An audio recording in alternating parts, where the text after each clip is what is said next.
Super commando ध्रुव series उड़न तश्तरी के बंधक। खैर, यहाँ बैठकर सोचने से कुछ नहीं होगा। अब अगर कुछ पता चल सकता है तो रायपुर गांव से।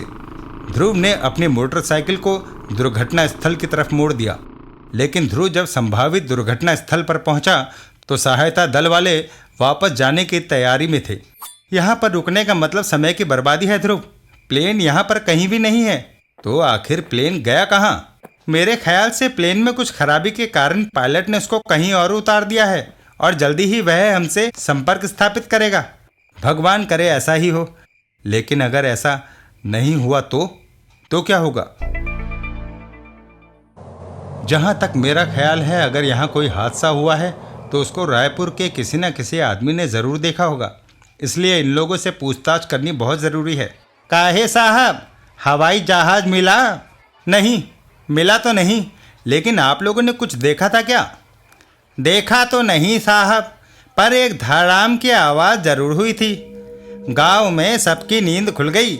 हम लोग जब घर से बाहर आए तो शामू खेत की तरफ से भागता हुआ आ रहा था। हमारे पास आते ही वह बेहोश होकर गिर पड़ा।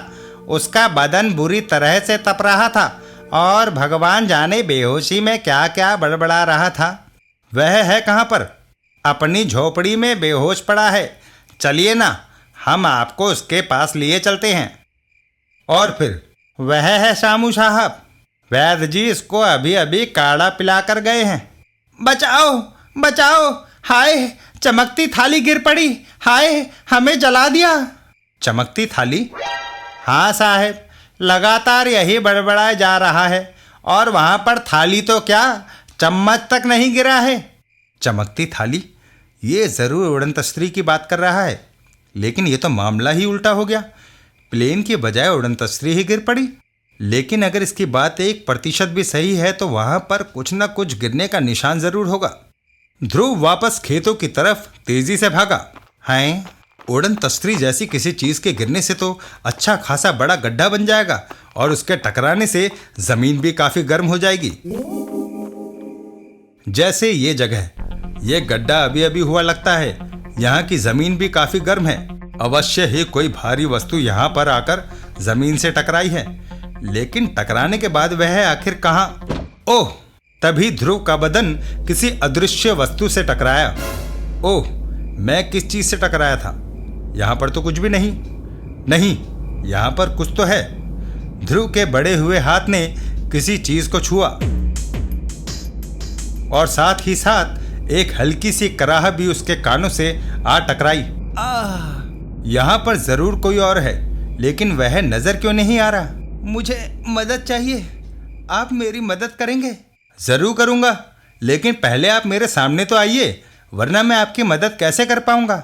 ठीक है, मैं सामने आता हूँ। और अगले ही पल एक चौंधिया देने वाली रोशनी का जोरदार झमाका हुआ और ध्रुव की आंखों के सामने एक आश्चर्यजनक दृश्य उभर आया। कमाल है, अभी अभी तो यहाँ पर कुछ भी नहीं था। हाँ, अपने यान को उतारने के बाद हम ज़रूरत पड़ने पर अदृश्य भी कर सकते हैं, पर आप घबराइए मत, अंदर चले आइए। एक हल्की सी आशंका के साथ ध्रुव उड़न तश्तरी के प्रवेश द्वार की तरफ बढ़ा और उसके अंदर कदम रखते ही उड़न तश्तरी फिर से अदृश्य हो गई और साथ में ध्रुव भी।